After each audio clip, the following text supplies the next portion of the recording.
कल हम लोग क्या सब पढ़े थे? कल हम लोग पढ़े थे प्रोड्यूसर के बारे में, यानी उत्पादक के बारे में और उपभोक्ता के बारे में।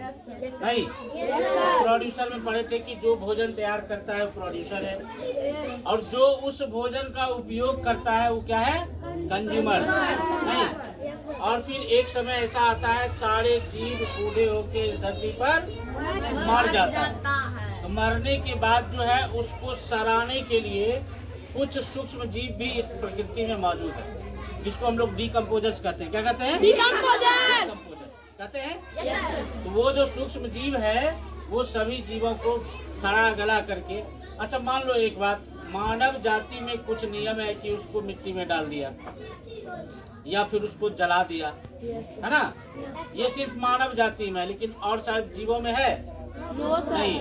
पानी में मछली मर जाता है तो उसको क्या करते हो? जलाने जाते हो? जलाने जाते हो? जंगल में खरगोश मर गया तो क्या करते हो? जलाने जाते हो? नहीं।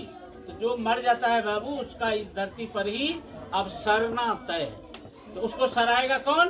सूक्ष्म जीव। कौन सराएगा? जीव। उसी को इंग्लिश में कहते हैं डिकम्पोजर्स, और हिंदी में कहते हैं अपघटन कर्ता। अपघटन, ठीक है। तो ये सब तो हम लोग देखे थे उस समय।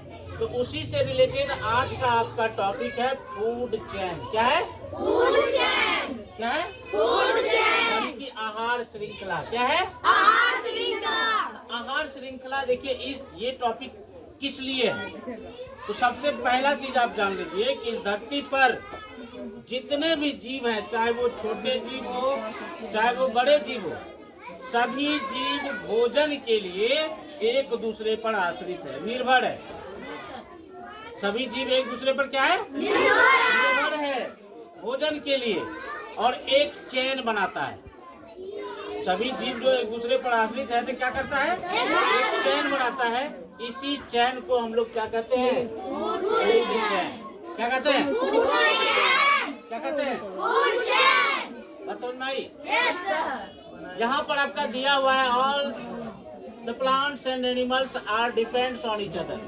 सभी प्लांट्स और सभी एनिमल्स, जरूरी नहीं है कि धरती पर का एनिमल, जो एनिमल आसमान में है उसकी भी बात कर रहे हैं, जो एनिमल पानी में रहता है उसकी भी बात कर रहे हैं। सारे एनिमल्स एक दूसरे पर डिपेंड है भोजन के लिए, और एक चैन बनाता है। इसी चैन को हम लोग फूड चैन यानी आहार श्रृंखला कहते हैं। जैसे में देख लीजिए, एक घासीय मैदान में किस तरह से फूड चैन होता है, एक दूसरे पर आश्रित कैसे होता है, जरा इसको देखिए।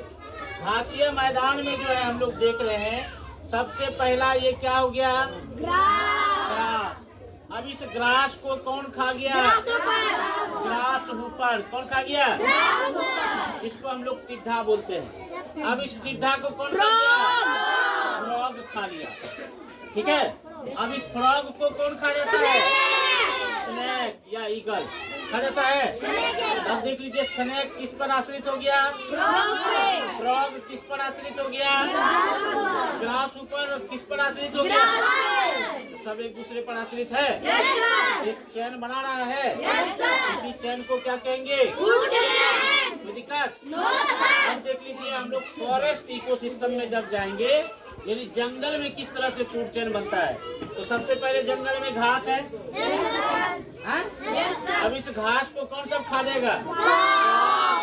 बफेलो, डियर, जिराफ, जो भी है वहाँ सब खा लेगा। अब वो उसको कौन खा लेगा? तो ये यानी जंगल में इकोसिस्टम बनाता है, जंगल में फूड चेन बनाता है। बात समझ में आ गई? अब चलिए हम लोग तीसरा यानी एक्वेटिक इकोसिस्टम देखते हैं। एक्वेटिक मतलब क्या होता है? जलीय, यानी जल में रहने वाला एक्वेटिक एनिमल, जलीय जीव। हाँ, तो जंगल में पानी में जो है, पानी में किस तरह का फूड चेन बनाता है? सबसे पहले देख लीजिए, पानी में बहुत सारे सूक्ष्म जीव भी होते हैं, पानी में भी होते हैं।